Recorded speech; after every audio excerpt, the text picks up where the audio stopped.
Good evening, my Real News Midday TV family. Welcome back to the channel for another news update. And in the news of this evening, man shot and injured in northwest Manchester community. A man has been hospitalized after he was attacked and shot near his home in Huntley District, northwest Manchester on Tuesday. Preliminary reports are that about 2 a.m., the 45-year-old man was reportedly walking home from a party in the community when he was attacked by an assailant on a motorcycle who opened the fire multiple times, hitting him in his upper body. Residents said the man reportedly managed to move before collapsing meters away in his yard and was found suffering from gunshot wounds about 6 a.m. He was taken to the hospital where he was admitted for treatment. Police have since launched a manhunt in search of a suspect. Residents gathered in disbelief near the scene on Tuesday morning as they waited for detectives to process the area. Statistics from the police show that up to July 5, Manchester recorded 12 shooting incidents when compared to 20 for the corresponding period last year. Immigration attorney urges Jamaican government to seek a dialogue with the U.S. on visa fee increase. Winston Tucker, a New York-based Jamaican immigration attorney, believes the Jamaican government should have discussions with the United States about the significant increase in U.S. visa application fees. His comment follows the news that Jamaicans seeking to travel to the U.S.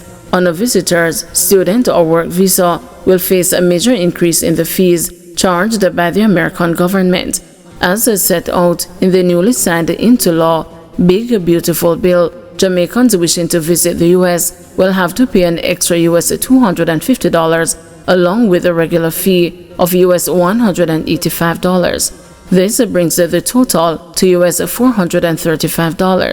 Mr. Tucker, speaking Monday with the news, said the increase in visa fees could have a ripple effect on airlines and the number of people seeking to travel to the United States. He believes that discussions can be held to determine if the U.S. will exercise some discretion in respect of Jamaicans. And one factor in all of that will be the regulatory process, because as we have been hearing, there's some amount of discretion that they're going to be able to exercise. Now, if there will be discretion in the process, what can home government start to do to interact with the American foreign leaders, those who head the State Department, to say, well, let's have a talk about this. Bear in mind that if you speak of Jamaicans, there is that culture that causes us to want to be with family, celebrate with family, and to the effect that you're going to be affecting that, then you ought to know. And if there is some amount of discretion that can be exercised, then we would like that to happen. So I believe home governments have a role to play in all of this, to do some kind of reaching out. Despite the concerns about the visa fee increase, Samoya Mattis, founder and the CEO of Happy Starter Travel, is stressing that such hikes are not unusual in global travel policy. Mattis, also speaking with the news, cast a doubt on the likelihood of applicants receiving a refund given the timeline set by U.S. authorities, which specifies that this would only take effect at the time the expiration of the life of the visa. You have countries like Costa Rica that charge a deposit as well, because the U.S. essentially they're branding it as a visa reciprocity fee. So what happens is when you pay, you're supposed to receive it back when your visa validity is done. Countries like Costa Rica do charge a deposit to some applicants. They can charge up to $800 when people are applying for visas. So the U.S. is not the first country to implement something similar to that over the timeline that they communicated, because they said that it would not be refundable until the validity of the visas has reached its full capacity. So if you get a 10-year visa, 10 years down the line when you apply for that refund, what is that process going to look like? Will this even be in effect at that time? Will you even be eligible to receive the refund? So much can change in that time span. So everybody just has to look at it as like, this is the cost for the visa now, and when they pay, yes, they say you might get it back, but the chances are very slim based on the timeline that they have. Parry Town residents take issue with a curfew following deadly shooting. Residents of Parrytown, St. Anne have taken issue with a decision by the police to impose a 48-hour curfew in the area in response to a double murder on the weekend.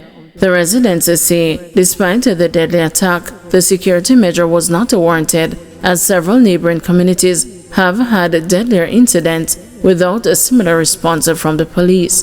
The curfew came into effect at 6 p.m. Sunday and is scheduled to end at 6 p.m. Tuesday. Ian Bell, counsel for the Beechertown Division, is in support of the view held by the residents. So we have a murder Friday night in Ocharias Town, and since the start of this year, Ocharias Township has had many murders, and we have not had one curfew in Ochi, nor one locking down.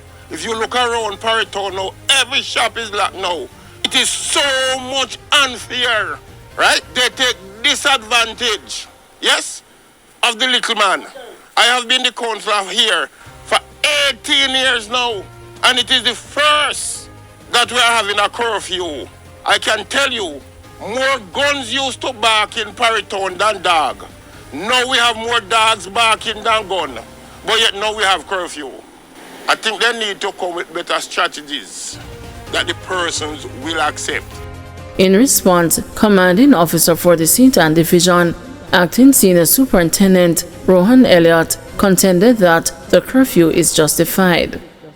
We do not know exactly what is happening, and Parrytown is one of our hotspots, and it may have been as a result of the kind of presence that we would have had inside here over time, why we did not have such an incident in over 2 years. So I understand the concerns of the residents, because I know it will affect their economic viability, etc. But we have to take these kinds of steps to get a lid on what is happening until we bring the perpetrators to justice. And I want to again reiterate the need for the community members to tell us what they know. Jamaican teachers protesting alleged discriminatory treatment at a South London school. Teachers at a secondary school in South London have decided to go on strike on Tuesday and Wednesday, citing mistreatment of Jamaican staff and other serious workplace concerns. The issues were highlighted in a story in the Standard newspaper in London. The British National Education Union says educators at Harris Beckenham are protesting what they described as a toxic management style, extreme overwork, and unfair treatment, particularly of Jamaican teachers recruited on work visas. Some Jamaican staff say they've been underpaid by up to £10,000 compared to their British colleagues, despite doing the same work. The Harris Federation, which runs the school, has denied any wrongdoing, saying it treats all teachers equally and values its Jamaican recruits. But union representatives say many teachers are burned out, with nearly 90% reporting stress-related symptoms like headaches and sleeplessness. One Jamaican teacher described being fired while 5 months pregnant, calling the experience traumatizing.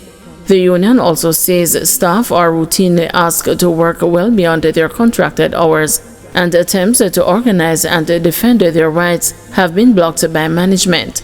The Harris Federation says the strike won't disrupt classes and insists that there is no racism involved. The union remains adamant, however, that visa-dependent Jamaican teachers are being targeted and left vulnerable. A recent staff survey found that 80% of the teachers at the school are now considering leaving. Thank you everyone for watching. See you tomorrow morning at 6 a.m. for another news update.